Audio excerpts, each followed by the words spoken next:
In this video, I'm going to demo a couple questions from the 1.1f extension, absolute value equations. These are more complex absolute value equations. Number one says the equation absolute value of x equals 5 and has two solutions, 5 or negative 5. And that does check out because we talked about that in the 1.1f lesson.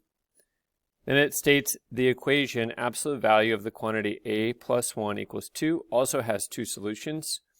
Because the equation is equal to 2, the two solutions are 2 and negative 2.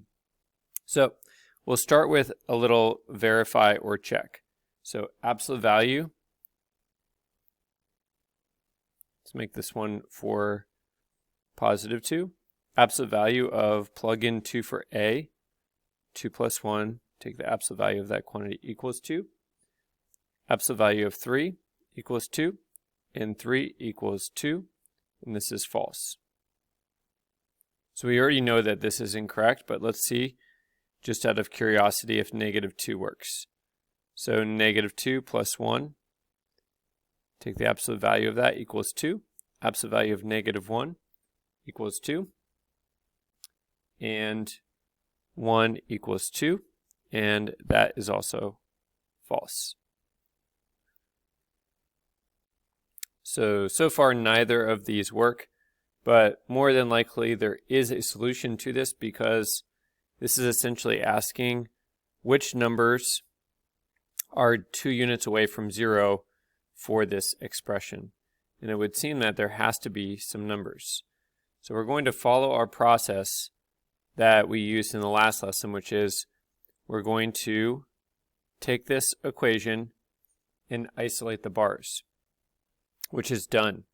Step 2, and previously maybe you didn't write these arrows, but now this becomes important. We're going to set one of these equations equal to a positive and one of these equations equal to a negative. It doesn't matter which one's which. Please note that the negative and positive are for the values on the right. I'm not changing this sign, the plus sign, in the expression in the absolute value bars. And then I'm going to solve each one of these, and I get a equals 1. There's my first solution, and I subtract 1 on the other one, and I get a equals negative 3. So just like the F lesson in homework, I'm going to write these in chronological order. I'm going to have two solutions. The only thing is these are maybe not as easy to predict.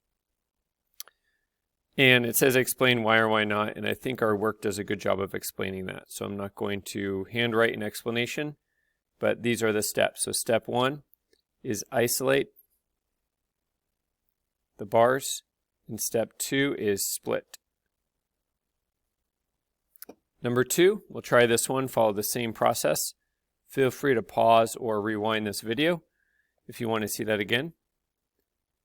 It says justify algebraically. We're just going to solve it, sort of like it implies. Absolute value bars are isolated, meaning there's nothing out in front of this. We're going to take one of these equations and set it equal to a negative. We're going to take one of these equations and we're going to set it equal to a positive. Doesn't really matter which one's which. So this is the number I'm changing, and this sign is not changing. Then I'm going to add 3 to both sides. X equals negative 1. So that checks out. Add 3 to both sides. And I get x equals 7. So I have x equals negative 1 and 7. I also start to notice that I can no longer use like plus or minus or get an answer and then just take its opposite. We're going to look at one last one. Number 4. Same idea. Isolate the bars, which on most of these is pre-done. Also, as I'm doing these, after I isolate the bars is the step where I want to check for no solution. Since 10 is positive, I'm asking myself which numbers are 10 units away from, well, it's not really 0, but this expression, which is possible. If I notice that this is negative, then I'm just going to stop and say no solution. So this is positive. The bars are isolated, and I'm going to split. I'm going to set one of them equal to a negative, and I'm going to set one of them equal to a positive. So I have 2x plus 7 equals negative 10, and 2x plus 7 equals to positive 10. One more time, just to kind of color code this. Those did not change, and these either did or didn't, depending which one you're looking at. Then I'm going to solve each one, being careful not to somehow confuse this, because I'm doing the same steps, but I'm going to get different values as I crunch these numbers. -7